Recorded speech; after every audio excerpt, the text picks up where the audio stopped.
Yeah, I know when I'm gonna get back. I'm a type of person that don't want to sit out too long, but also in this type of situation, some leagues important and practice is important, but it's not too important to make it a serious injury that can be hurting me through the whole season. So my coaches and training staff are doing a great job. How many games do you expect to play? Hopefully I play all of them. I'm a person that want to play every bit, every minute, every game, but it's key to me is not to play every minute. Just go out there and play my style basketball and run the team and try to win games. We got other good point guards on the team. Is Jerome Randall and the Hudson kid. So there's a lot of guys that can take my spot and play. You been watching the Orlando games at all? Yeah, I was watching all the summer leagues. I got a lot of people that played on it. I watched Lane Stevenson, Paul George, all those guys. How many games do you think you've watched on there? I watched every single one of them. I came over here and watched them. Where are you watching on that? In here in the locker room. We ain't got it in my hotel. Oh, okay. John, did you feel it go last night when you were doing any particular move? Yeah, a little bit. When I slipped on that floor right there, I said, I see you. You don't need this, do you? Yeah, I need the crutch right here. You said what you hope to gain out of it, but how much different is it for you, really? I mean, just to be able to get out there and play.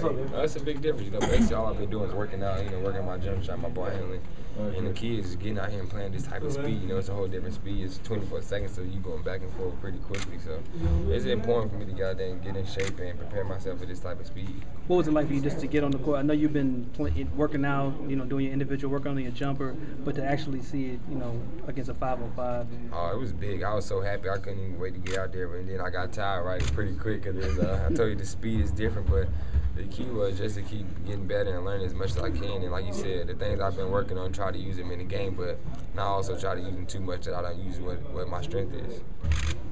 What do you see as something that won't be a difficult adjustment early on, with the league? What do you see as a big challenger?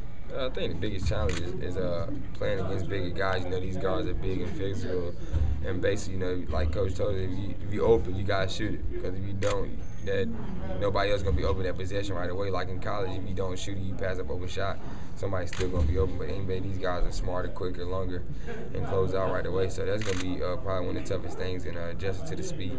It seems like you really taking an approach defensively. I see you really getting low and trying to lock down on that end of the floor. Just talk about being committed and trying to show early on that you take that seriously. Yeah, I feel like in most of my games I gave 100% on offense end, but like 85-90% on defense end. I feel like I was letting people score sometimes and gambling too much. So my kids basically, on this level you can't gamble or you can't do those things. So I want to show that I'm a person that want to be all around player like Kobe, LeBron, Michael Jordan, all those guys. They did on offense and defense end. So I want to be one of those type of players. You played with pros before down in North Carolina. What were those games like, and how will they help you once you become a pro and play every day? They helped me a whole lot because basically since high school I've been playing against pros and college guys, and the playing against those guys helped me prepare myself for college, and now it's helping me play against pros. I feel like I can play against anybody, but it's basically you just gotta know the game. It's not everybody get it for a reason, so you know how to play the basketball. You just gotta know the different angles, the different ways to beat people off the dribble, and way to play defense. And you see like Sam Cassell is a great guy to learn from. Talk about the chemistry you've been able to form with guys like JaVale and Amity and even Trevor, just with the summer league, and just how you all think it'll help you all moving forward. Oh, that's gonna be key. JaVale basically you throw anywhere around the rim, he's gonna catch it. That's a good thing. And H and Trevor, they good at setting picks, and either they can roll to the basket because they're both athletic, or they can knock down that jump shot. So his key is basically just reading off and just knowing how to read off the pick and roll. Sometimes I'm going to have a shot. Sometimes they have a shot. Or it might be somebody else that's open on the wing that's going to have a shot. So the key as a point guard is basically keeping hit up at all times and not just trying to look for yourself to score. Socially, just hanging out and just being the same age or similar age group. Oh, that's cool. Basically you just want to get off. When I first got him, me and H came in and worked out. When he came to my room and met me, so me and Trevor got a good friendship, and then me and JaVale went out to eat at the workouts at practice yesterday. So basically just getting to talk to each other and see what they're about, because basically you got to have a relationship on and off the court. Is Foot handed you a playbook? No, not yet. Basically just going over the players that we probably going to use in summer league. And, today I was sitting out, but I was over there reading and looking and seeing what everything is. And we got a set called the 80 series. Those are our sideline screens. So basically I'm trying to be a student, even though if I wasn't practicing, they still got to learn and listen. Trevor's already started the trash talk. He has mentioned several times he's faster than you. Any kind of competition once the growing is 100%. Oh yeah, once he's back healthy, I'm gonna give him a run, see what he about. have you been around the city? Nah, not really. You know, basically just working out, relaxing, and preparing myself for practice. You know, basically on this level, you got a lot of time, so most of my time is sleeping. You know, in college you can go out a little bit, you know, because your practices is hard, but this is another level, and 2 days are pretty tough, and they want you to go out there at 94 feet, so most of my time I'm getting some sleep. Are you going to go tonight, do you think? I'm going to try, you know, basically just getting treatment and doing everything they're telling me to do, and if it's a go, it's a go. I don't want to pull it or anything like that. I know you're happy How for much do you think you sleep a LeBron. day? How much do you think you've been sleeping a day?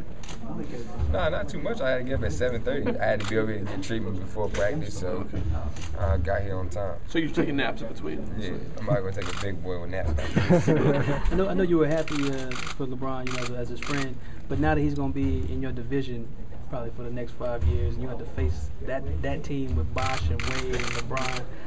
What are your thoughts of just facing that team for the next 5 years? Basically, you're gonna play. When you play against teams, you always gonna play against good players every night. With that, you have 3 All-Stars on one team. You know, you basically gonna be watching an All-Star game, but like I say, you know, it's gonna be a challenge. You know, you go out there, you have friends, but when I step on the basketball court, I have no friends. You know, everybody's my enemy. I'm here to win. You know, afterwards we talk trash during the game. Anything happens, but after that, you got mutual respect for each other, and that's how you can tell who your real friends are. You know, you show respect, but I don't want to be a person to say if I was guarding them or guarding Dwayne Wade, you feel like you got to shy away because of who they are. You just got to take on the challenge, go out there and play basketball, and that's going to be the key. Is all of us to go out there and play and try to win games. Could you see yourself? Could you see yourself ever? What did you think of that whole dynamic? You know, like I said, a lot of people are disappointed about this decision. Some people are happy, but you know, it's a tough decision for him. You know, he's been in Cleveland for 7 years. It's a tough decision to basically leave home where you grew up from, everything. They changed it around for your high school team and play in certain arenas. So I know it's a tough decision, but, you know, as long as you go with your heart and he talked to his mom about it, you go with your heart going where it made it happy. So he made his decision. I'm happy for him and just wish the best of luck for him. Could you see yourself ever doing something like This that? whole process of how free agents went about their business. Oh, yeah, I took a big note about it. You know, that's all I've been seeing since basketball. I'll be seeing baseball or that. And a little bit of soccer. So yeah, you look at free agents. You know, a lot of people got wanted max contracts, and it's kind of crazy how people want so much money instead of about playing and just trying to win games. It seems like people want more money, and there's nothing wrong with that. But you know, people gotta do what they gotta do to win or get what they want. So it was tough. So whenever I get in that situation, you look at that thing. But right now, I'm happy wherever I'm at. Could you see yourself ever doing like a TV special like that? No. Nah, that's just LeBron James. But he did it for a good reason. You know, he gave some money back to the people, so it wasn't like he did it just for himself to be out there. So it's the first time I've ever seen somebody have my own TV show for an hour just to make a decision. So that was a big time for him. Hey, with Strasburg over at the Nationals, you know, they've really like limited the media interviews. I think he does what, like 1 session a week, basically, or 2, maybe 2 a week. 20 pitches. Yeah, and like this is like three days in a row for you now. Are you going to get sick of this, do you think? And do you think that you're going to not want to deal with us? Well, I'm saying, yeah, sometimes you don't want to do media, but, you know, it's a part of the job and part of the business. So you be thankful sometimes they're going to make stories, some of them going to be good, but you just got to live with it. And I'm happy that y'all guys want to talk to me and be in this situation, so I'm cool with it. That's our man.